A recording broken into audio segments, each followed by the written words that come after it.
Hi everyone, this is Nancy and I'm going to show you how to make poinsettia twinkle lights.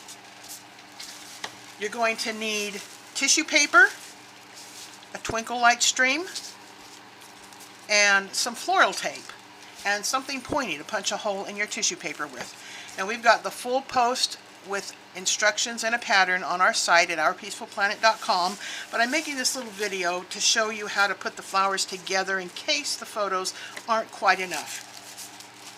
Now for each flower you're going to need 2 pieces of green and 3 pieces of red, and you're going to layer these on top of each other, kind of stagger them as far as the leaves go, but what you want is to make sure that they're as centered as can be.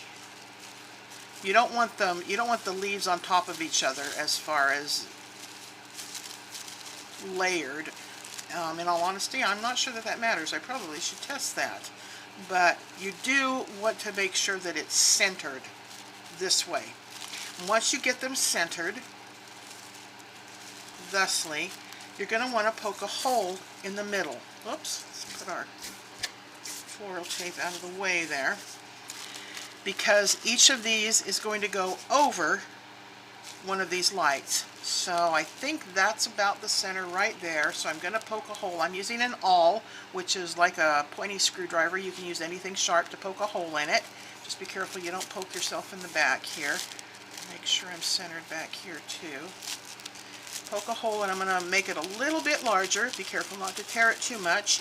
Then you're going to feed this over with the green at the bottom, of course, because that's the way it is on the real flower. And then you're going to push it through. It's going to tear it a little bit more, but you're going to push it through to where it's at the base of the light, just like that.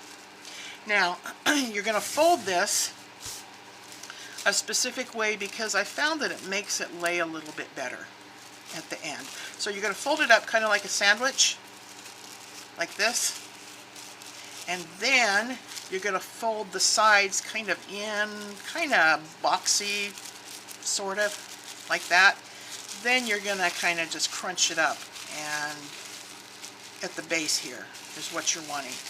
Because now that it's crunched up at the base, you're going to take your floral tape, which is really waxy, and you're going to wrap it around. Now you're going to try and wrap it snugly. If you pull too hard it might break, which is not a big deal at all. Whoops, slid right off of there. Like I said, if it breaks, it's not a big deal because it's so waxy that, whoops, see, I broke it there. Just push it on and you won't even be able to see that you broke it. So you're going to wrap it around just the base of the light in there. Don't worry about getting it way too high. You can kind of feel the base in there.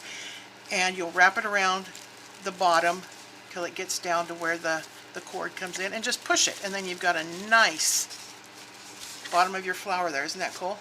Now, the last thing you're going to do is you're going to pull these little leaves out so that you can see a little bit of the bulb in there.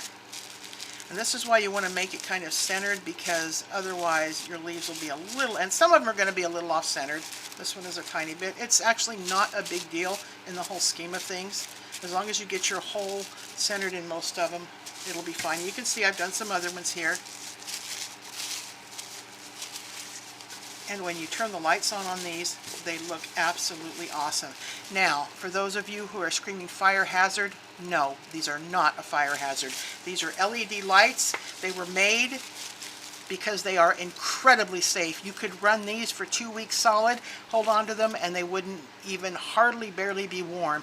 These are not a fire hazard. They are less a fire hazard than any other electrical thing in your home. The only way it would be a fire hazard if there was raw wires sticking out. So yes, incredibly, incredibly safe and incredibly beautiful. Thank you so much for joining us, and have an awesome day.